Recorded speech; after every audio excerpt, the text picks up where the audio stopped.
Tumigil ang mundo ni Bimby Aquino nang gawin ito ni Riza. Inabando na ang mga manunood sa ere. Isang pangkaraniwang araw sana para sa mga tagus-baybay ni Bimby Aquino ang nasaksihan sa kanyang pinakabagong live broadcast. Ngunit walang sinuman ang nakapaganda sa isang eksenang nakakagimbal na eksena na tuluyang nagbabago sa ihip ng hangin mula sa masayang pakikipag-ugnayan sa kanyang mga tagahanga, kung saan masigla niyang tinatalakay ang kanyang mga paboritong libro, pelikula at maging ang kanyang paghahanda ng pagkain para sa kanyang inang si Kris Aquino. Bigla na lamang naputol ang lahat. Ang dahilan ay hindi isang teknikal na aberya, kundi isang hindi inaasahang pagtawag mula kay Riza Midizon na nagdulot ng labis na pagkabigla at pagtataka sa buong online world. Sa isang iglap, ang masigla at madaldal na binata ay naging tila isang statwa na nabiganay sa kabilang linya.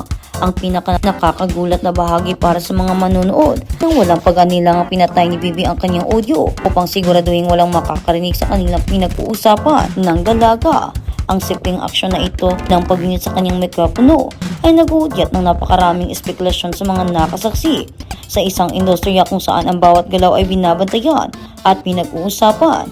Ang pagpili ni Bimby na itago ang kanilang usapan ay nagpapatunay lamang na may mga bagay na sadyang napaka-pribado at napakahalaga para sa kanya, na kahit ang kanyang libu-libong taga-suporta ay handa niyang isang tabi pansamantala. Ang insidenteng ito ay nagsisilbing isang malakas na sampal sa mga mapanirang balita na matagal nang kumakalat sa social media. Kamakilan lamang ay umugong ang mga bali-balitang may matinding alitan sa pagitan ni Bimby at Riza dahil hindi sila nakitang magkasama sa non-time show na Eat Bulaga. Balit ang mga matatamis ng ngiti at ang malinaw na pagliwalas ng mukha ng binata habang kausap ang dalaga sa Pilipino ay sapat na upang durugin ang lahat ng malisosong chismis. Malinaw na hindi naputol ang kanilang ugnayan, bagkus tila lumalim pa ito sa isang antas na sila lamang ang nagkakaunawaan.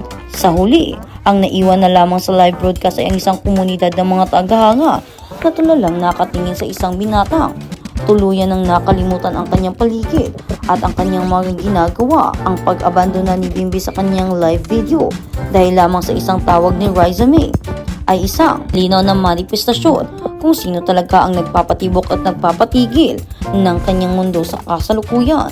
Sa kabila ng lahat ng atensyon at kasikatan, ipinakita ng binatang ito na pagdating sa mga taong tunay na mahalaga, handa siyang talikuran ang ingay ng publiko upang bigyan ng buong atensyon ng isang espesyal na boses sa kabilang linya.